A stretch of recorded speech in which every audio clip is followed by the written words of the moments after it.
napa niku jenengane fasyariatu in kanat ainul qalbi tangduru ila annallaha wahidun fi minnatih fasyariatu taqtadi annahu la budda min syukri khaliqatih.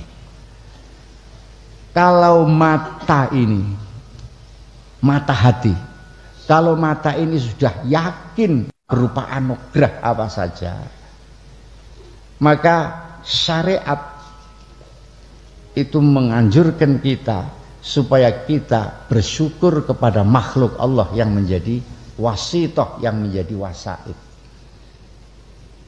Nggih. Jadi pembahasan kita niku sudah hampir sampai pada satu kesimpulan bahwa segala sesuatu yang terjadi niku semuanya dari Allah. Baik buruk semuanya dari Allah yang terjadi. Nah, apabila hati sudah seperti itu, ada nikmat datang, ini Allah yang memberi berdasarkan ilmu hakikat atau mata hati saya, ini Allah. Kalau Allah tidak memberi, kamu tidak akan mungkin memberi saya. Kalau Allah tidak akan memberi saya, tidak mungkin kamu akan memberi saya.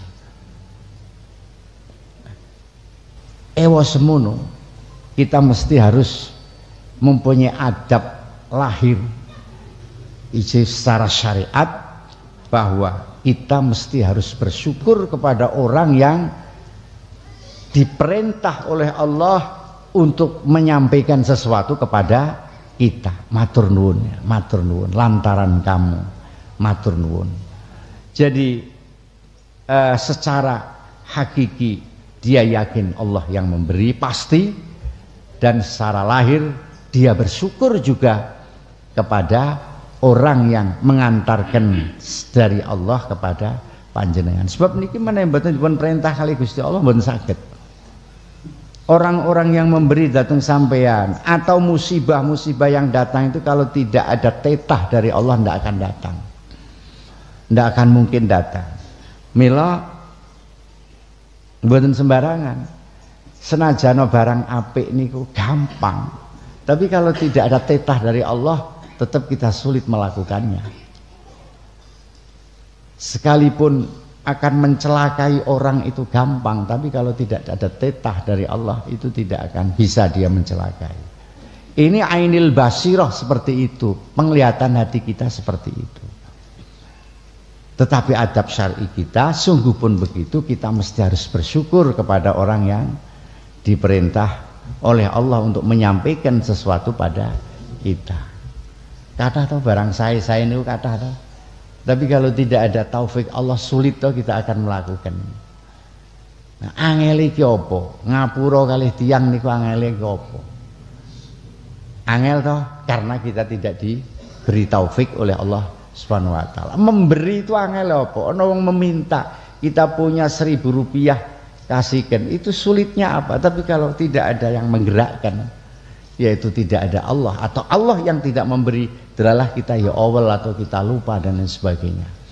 Nah niku mula awak dhewe nek ana apa-apa, ana rezeki datang, kita mesti syukur pada Allah karena Allah itu yang memberi pada hakikatnya, dan kita mesti harus bersyukur kepada orang yang menjadi perantara, yang diperintah oleh Allah untuk memberikan sesuatu kepada kita.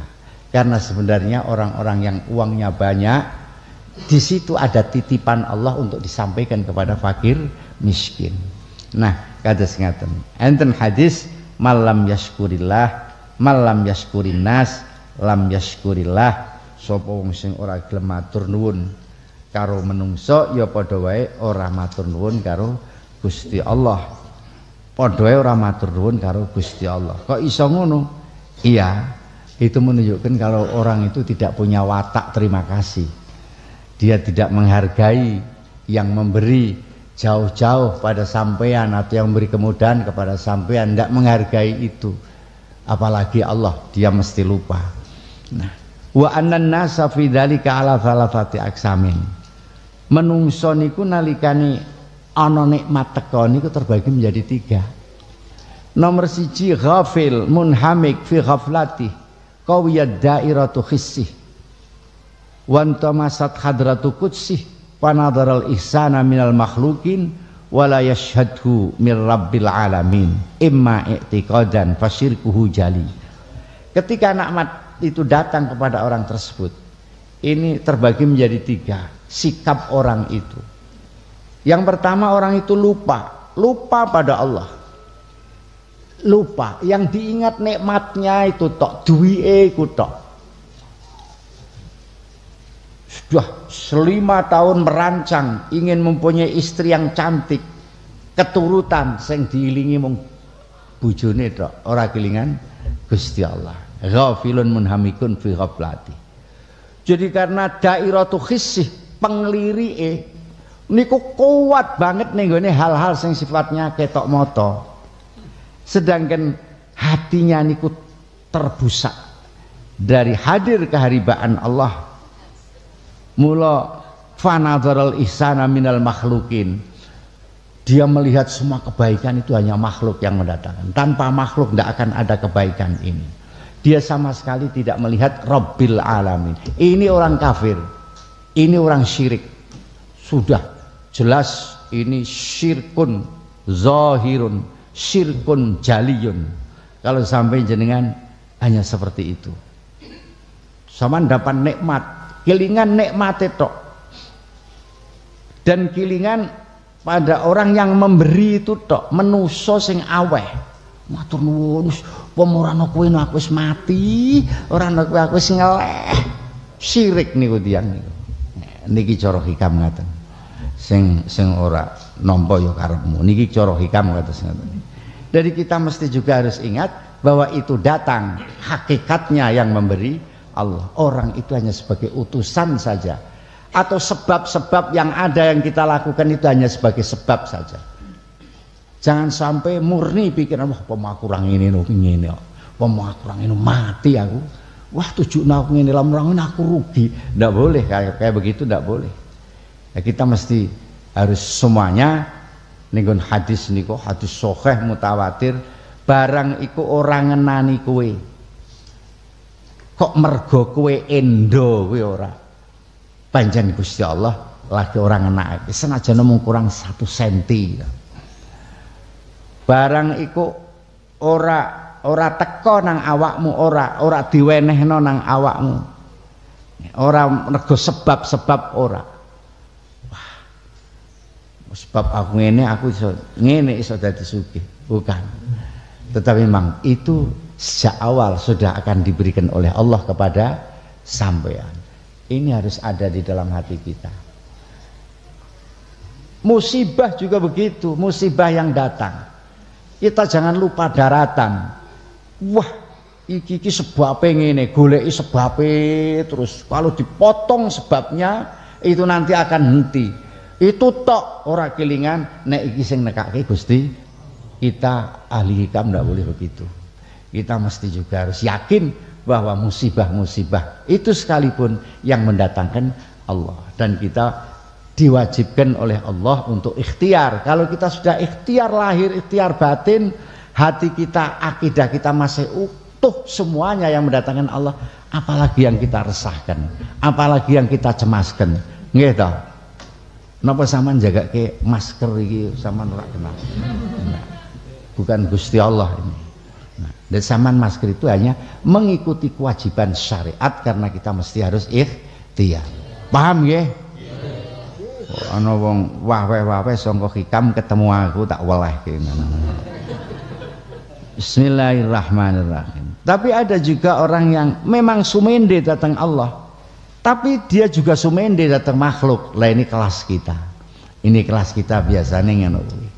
Ya Allah sing paring sih, tapi yo lantaran wong kuwi mau. Sebab ndak mungkin musabbabat itu akan ada kalau tidak ada asbab. Jadi sebab itu hal yang kita sebab. Nopo kok tiba? Ndak mungkin ndak ada sebabnya. Mesti ana sebabe. Mbah dhek mlayu mbah piye? Mau nopo kok dhek nabrak? Ora mungkin ora ana sebabe. Mesti ana sebabe. Mbah dhek ngebut mbah piye? Nah, niki sebab. Lah sebab-sebab niki nek kita fokus kepada sebab itu, kita bisa lali kepada Allah. Ini ku bolak-balik kita menemoni hal seperti itu, mudah-mudahan ndak sampai hati lah, hatinya tetap Allah. Melihat anakku ini pegatan, ya Allah, wis tak dongake ngene-ngene, wis mbiyen pacarane ya suwe kok pegatan. Wah, itu sebabe ngene. Ampun niku tok. Sampeyan nek niku tok maki sampean sedih. Sampeyan kudu kelingan la yajtami'u tsnani wa la yaftariqani illa biqada'in wa qadar. Dua orang tidak akan bisa bertemu, dua orang tidak akan berpisah kecuali dengan qada' dan qadari Gusti Allah. Kita sudah berusaha tapi Allah mengendaki seperti itu. Nah, ngaten niku. Nah, kita ya seperti yang inilah, seperti ini. Jadi kita sumendi nang Allah, tapi kita juga sumendi nang makhluk, tapi harus seimbang. Jangan sampai kenemenen Allah sing dilalekke, nek kilingan wae lagi kilingan Gusti Allah. Usaha ikhtiar macam-macam, ngono wis mati lagi kilingan Gusti. Sejak ikhtiar niku kita sampun kilingan Gusti Allah. Akeh kan ngoten to? Ikhtiar lah kilingan Allah maka wis mati.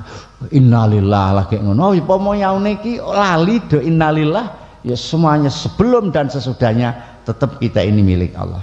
Bismillahirrahmanirrahim. Lah nek wong kados ngeten iki kilingan iku ya sangka Allah.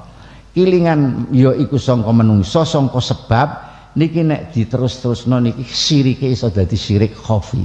Syirik tapi yang kecil yang terpendam dalam hati. Kalau lupa sama sekali akan bisa menjadi syirik jali yang pertama tadi. Bismillahirrahmanirrahim. Wa sahibu hakikatin ghaba 'anil khalqi bi syuhudil malikil haqq.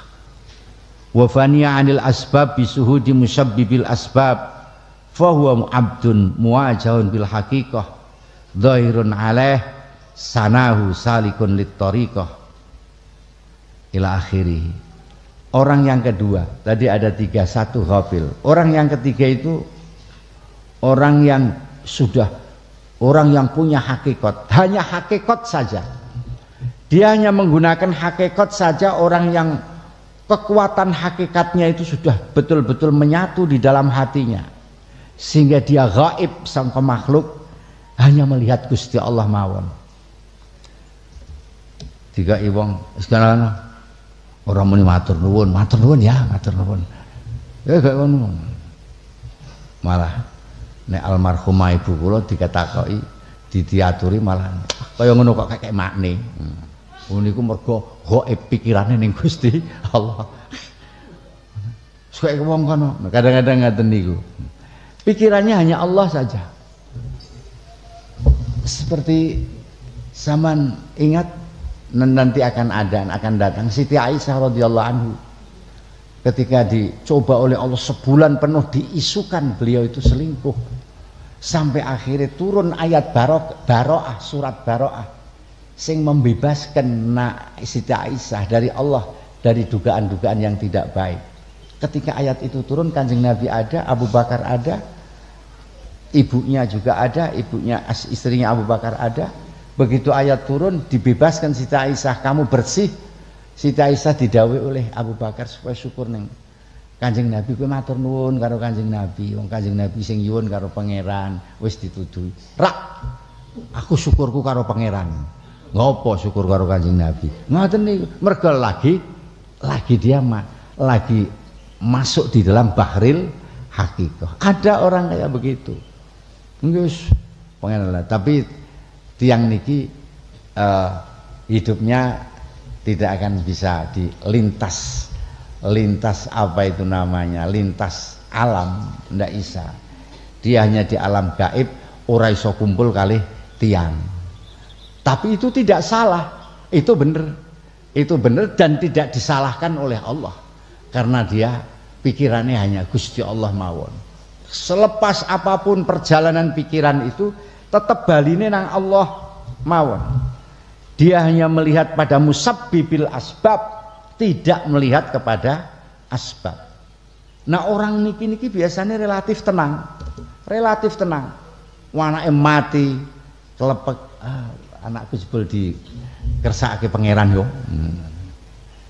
Wis anak entes mati, Iso uga bengi turu karo bojone kelas berat iso uga ala iso mati. Anake kersake pangeran. Nah seperti itu. Kalau orang-orang kayak gini, mulai nanggepi orang kayak kados ngeten iki sing hati-hati. Sing hati-hati. Engko gek-gek tenan. Tapi nggih niki kathah disalahgunakan kali tiyang sanes. Wah, sajak kaya ya on. Wis Gusti Allah sing rangke. Gusti Allah sing ngersakake. Tapi engko dicoba ngene sithik wis wae-wae lha ngamongmu ki ora padha. Niku sering ngoten niku. Kula nggih sering dikandhan-kandhani ya. Wong sing ngandani wani ngandani kula niku bojo kula ki ambak niku. Tapi bar ngandani aku dhek lali karo nggone ngandani. Nah seperti niku. Terus orang yang punya hakikat semuanya diserahkan kepada Allah. Maka tadi nanti akan disebut orang yang seperti ini dimasukkan di dalam makom jam'i. Jadi ketika wingi pun enten rangkaian orang itu ketika dari bawah nggih suluk to nggih menuju kepada Allah, sampai kepada Allah dia tidak melihat apa-apa. Dia seperti orang kehilangan akal karena melihat satu fenomena yang tidak biasa dilihat. Niki nek kesuwen ning kono ya jadab terus. Wis ngono kuwi terus. Anane mung makom jam'i kumpul karo Gusti Allah to. Wis ora ndelok kula lan ndelok sampean bojo men ora diopani. Karepmu mangan karepmu ra marepmu sing makani Gusti Allah. Endi? Nah ngaten niku. Niki jenenge sahibul hakikatin sing nomor loro. Jadi dia masuk tenggelam di dalam anwari bihari tauhid, tenggelam dalam cahaya lautan tauhid. Semua yang ia lihat hilang dari pandangannya, dia hanya bisa memandang dengan hati. Dia diibaratkan seperti orang yang sedang mabuk. Mabuknya lebih dominan daripada warase. Mabuke karo Gusti Allah lebih dominan daripada warase, sebab sehingga sing diweruhi mung Gusti Allah to. Kemudian makom jam'unya itu lebih dominan, lebih kental daripada makom farkunya, makom kumpul karo Gusti, karo menungso. Fanaknya itu lebih kuat daripada makom bakoknya. Jadi dia fana menyatu kepada Allah, lebur pada Allah. Dia enggak ngerti kalau dia itu manusia yang mesti harus kumpul dengan orang lain. Dia harus melihat keadaan alamnya lali kabeh. Niku jenenge sahibu hakikah ini. Sehingga kalau sampean beri nek sampean aweh mungkin mboten nglegewo, nek kali tiyang ngeten iki mun mboten usah kecewa dikeki kok ora nglegakake, ngoten mboten usah. Nggih, wong-wonge sing dilihat nang Gusti Allah. Lah nek pun wong-wonge pun ngeten niki ya aja main-main. Nek wong wis ngeten iki wis ora duwe duit. Saman kae srok tinggal lunga. Nek rada eling sithik nyoh kae. Lah kon ngaku-ngaku ana wis makom fana ana duit kok ijo ngetke terus ngono. Ah makom fana model apa? Sing nomor 3 sesuk, Dadi niki kan enten 3 kalau wau. Siji ghafil, siji sahibu sahibu hakik ngaten. Mangke sing akmal niki sing paling sae. Nomor 3 ya weruh Gusti Allah, ya weruh menungso. Niki paling sae dalam kestabilan. Ora terlalu mendem, kalah warase, ya ora terlalu walas. Dek mung delok asar tok, tapi ada keseimbangan batin, ada keseimbangan juga lahir. Alhamdulillah niki wau aman nggih mboten napa-napa nggih. Ya alhamdulillah. Niki nuduhakene Gusti Allah insyaallah badhe nglestarekaken kita. Muga-muga ndang ilang niki nggih. Saora-orane ilang wedine saora-orane. Bab niku sing abot nggih. Tapi iki engko rasa ning nggon dais ilang wedine ngono. Yes. Mudah-mudahan hati kita menjadi tenang dan tentram karena kita sudah punya akidah yang tidak boleh rusak akidah kita bahwa la yusibana illa ma kataballah. Kita sudah ikhtiar lahir dan batin. Mau apa lagi? Kalau kita masih bingung, masih takut, berakidah kita yang krisis, akidah kita yang rusak. Al-Fatihah. Bismillahirrahmanirrahim. Alhamdulillahirabbil alamin arrahmanir rahim. Iyyaka na'budu wa iyyaka nasta'in. Assalamualaikum warahmatullahi wabarakatuh.